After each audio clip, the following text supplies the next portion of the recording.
Now, it's another case discussion. It just so happens that both times we had the snow days, it's case discussions, which is probably a good thing because, you know, it's kind of a bit more interactive than when we just do the models on the whiteboard. It's better for me anyway to be in the room. So what I want to do first is briefly show you the video. And let me ask you, how many of you have been to Keg Grove by show of hand? If you just put your hand up. None of you. This is the first. I've never had a class where nobody has been to Keg Grove. Usually there's at least, in fact, last semester, like almost all of them went because there must have been some event and like the whole class is like, oh yeah, we've been. I was like, what, really? Because usually it's kind of like, you know, a few people. But anyway, not a problem. Let me make this one full screen and then, oh, no, don't share it. Let me share the screen. Share screen. Screen 2. Let's watch the quick video together. Okay. Hi, babies of the Susan Show. Today we are out at Keg Grove Brewery, where they are very focused about making their brewery not only full of great beer, but community-based. We're going to go inside, get a little bit more of a background of who these guys are and what makes their beer so special. Come on.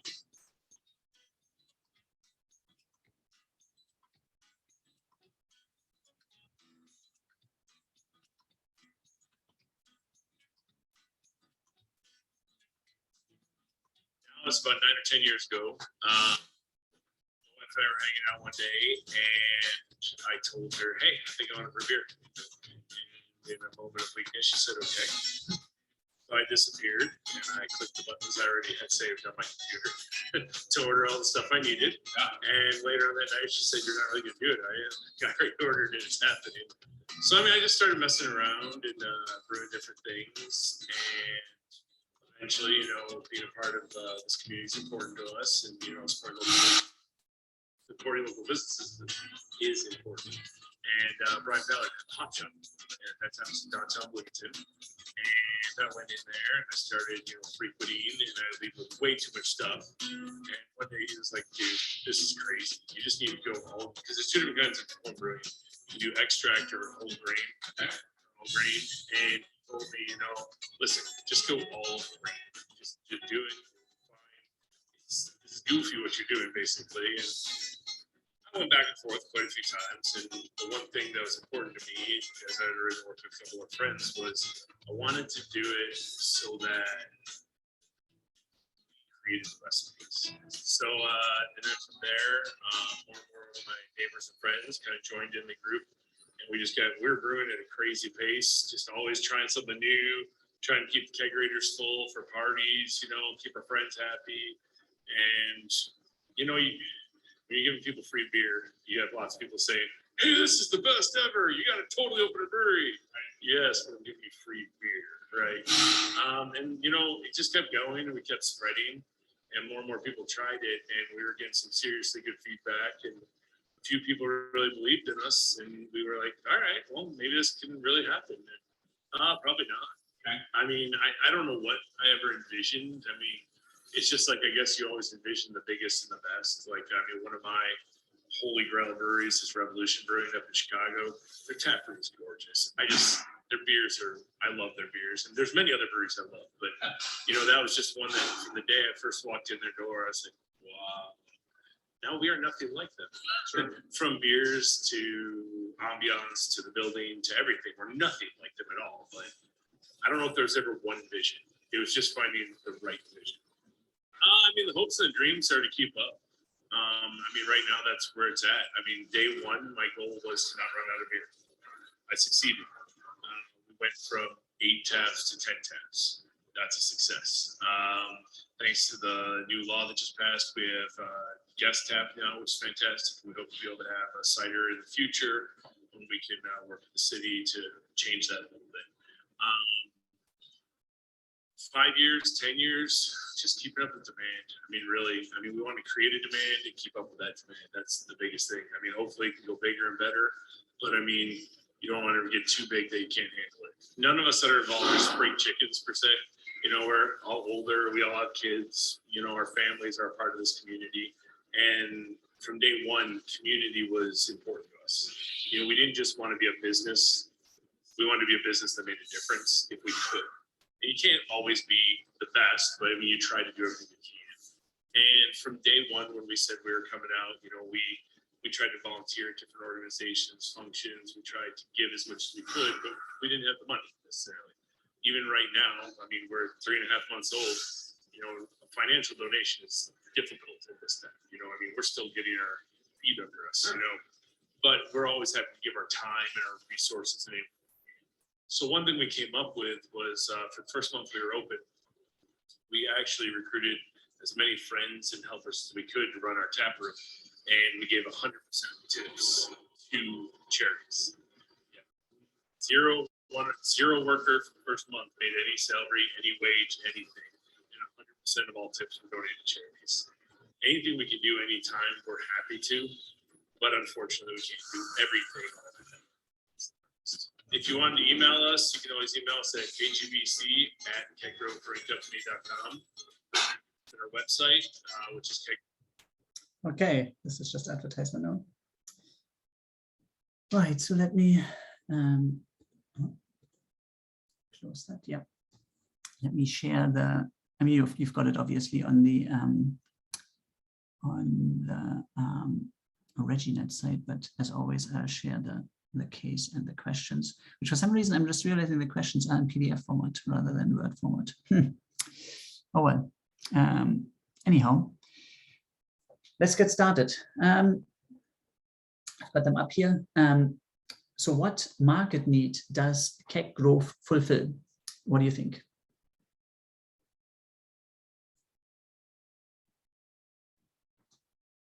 What was the need there?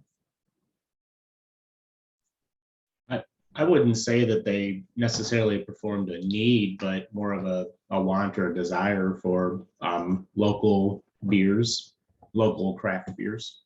Okay. So local craft beers. Let's change the question then a little bit.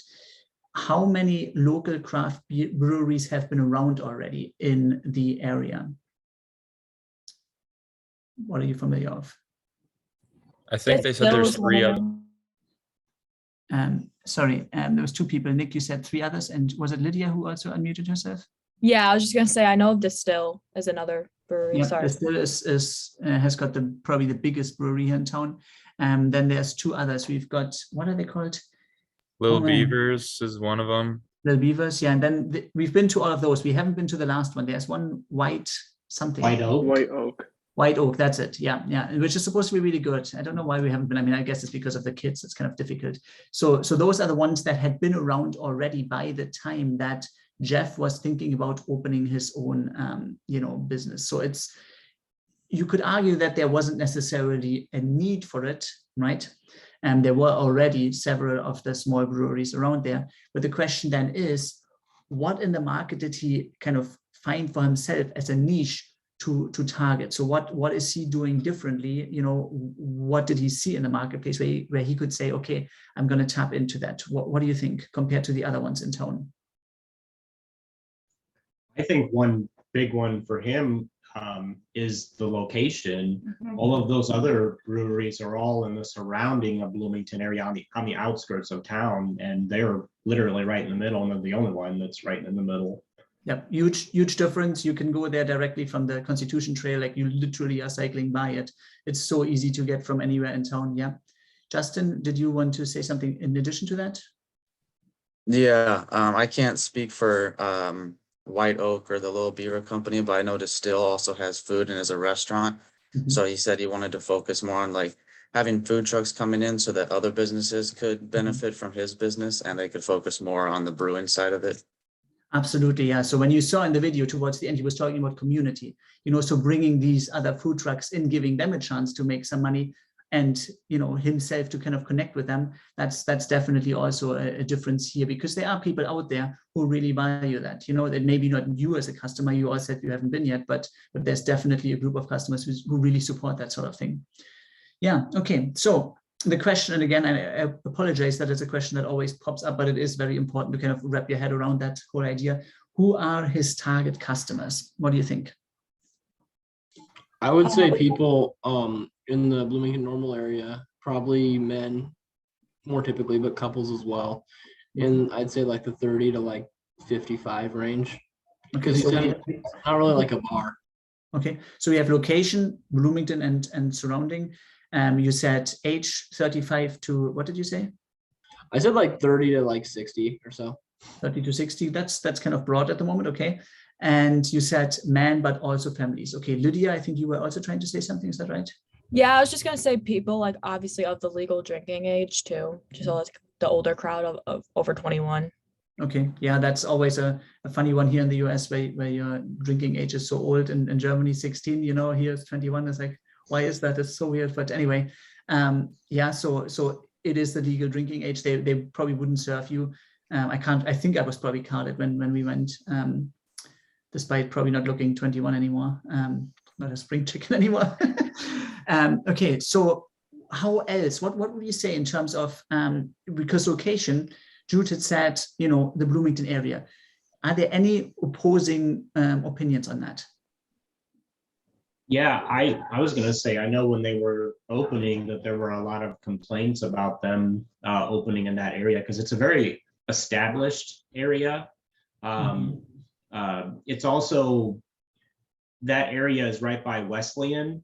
There are a lot of professors, so there's a lot of well-educated people that live in that area too, that may not be interested in that sort of environment or thing too.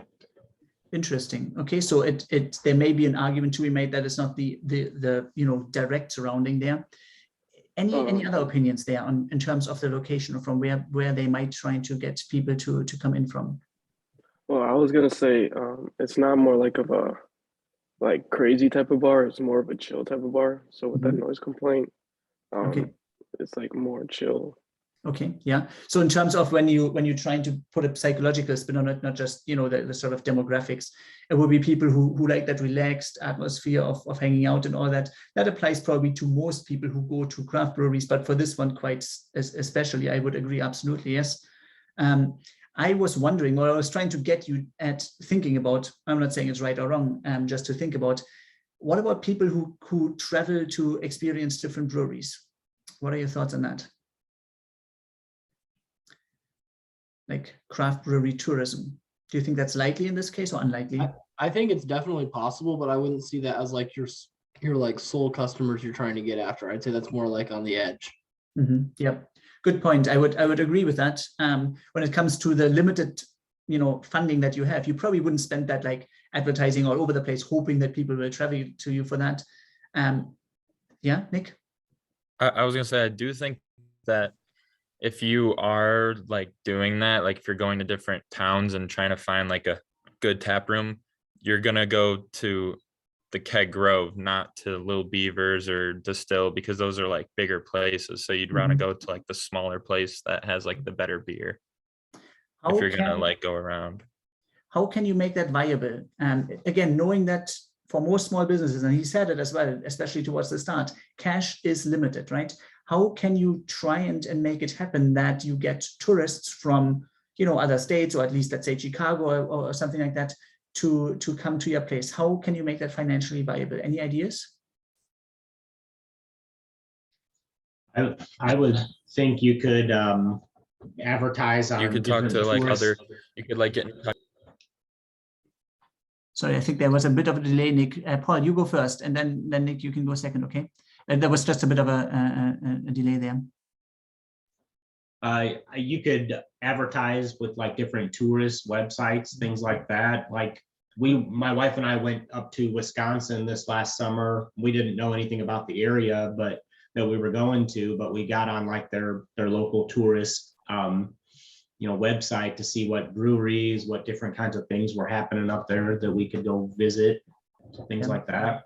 That's very inexpensive because generally speaking, these tourist websites and tourist bureaus and all that, they're usually financed by the government and they're interested in listing as much as they can to attract people. Yeah, Nick, did you try to add something to that? Yeah, I was just gonna say they could get in touch with other like local breweries in different places and kind of like have like a little, you know, connection with them in whatever way, and be like, hey, if you're going here anytime, you know, like a word of mouth type thing. That is exactly what's happening. That's what I was kind of trying to push you towards there. these, because you have 4 here in the area, that's exactly what they have been doing. They've been kind of grouping themselves together and pooling their budgets there for advertising. Instead, in the surrounding, maybe 1 hour, 2 hours, let's advertise that as a destination. You come here to town, you've got 4 breweries. You can spend a day going from one to the other, and that's been really good for them. So to them, working together in that way is actually a very beneficial idea. But as you said before, there is an argument to be made that maybe of those, Keg Grove it might be one of the more interesting ones because it is the smallest. So I would agree with that too. Yeah, good points. There's one more question apparently before we do the breakout room. Why would customers purchase craft beer at this tap room rather than at a store? So what do you think? You've all said you haven't been to this one, but why, if it's not this one, why would you, buy craft beer at a tap room rather than a store? Brock. I just think if you're for supporting local business, local small business, I think you would way rather go here versus buying something from Anheuser-Busch or some huge industry. And it's also probably quality control. There's a good chance that it is a little bit better, just has more taste to it overall, more body. Sure. Fresh, the taste is better. That's a good point. There's people who want to support local businesses. Absolutely, is also a good point. Anything else? Other people? I had an idea, I know with some breweries and wineries can kind of be in the same area, is the ambience really affects how you experience the beer too. It may not necessarily, even though it may be the same product, it may not taste the same to you because you associate your experience, the smells, the sights with those tastes and stuff. So it'll be a different experience. Yeah, if you're sitting in your basement watching a baseball game or football game or something like that, and drinking a can of beer versus sitting there, it is a different experience, even if it's the exact same beer, for sure. Yeah. Anything else? Why might people go there? How much do you pay for a craft beer at a tap room in your experience? It doesn't need to be this one, just any of the in-town ones. How much do you pay roughly? Anybody? It's typically more expensive than you're gonna for an Anheuser-Busch beer. Okay, well, if any of you have been, how much did you pay for a beer there?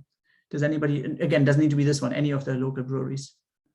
Around $5. Yeah, that's exactly the price they charge there. 5, I think at Distill it's mostly 6. So that's kind of the bracket. So $5-6 for those. How much do you pay for a beer if you buy beer in packs in the supermarket? What are we talking about there? More like $1. Yeah, $1 or something. So $4-5 extra. So that's quite a significant markup. Now, what might make you, in addition to the 3 reasons that had already been listed, what might make you pay that extra money? Why might you want to do that? Any other reasons? It's unique and you can try something new. Okay, they have these seasonal taps. He was talking about it in the video. They actually do have them there. So when we went, they had that extra tap, which was a law that Illinois only recently passed. Beforehand, they weren't allowed to have visiting taps there. So that's definitely something you can try out, something new. Why else? Why might you go to spend somewhere $5 for a beer? The ambience, like Paul said, and it's fresh and made right in front of you. Yeah, I think it's a social experience as well, right? That's just something that you can't necessarily get. So yeah. Good. Okay, so let's do the first breakout room.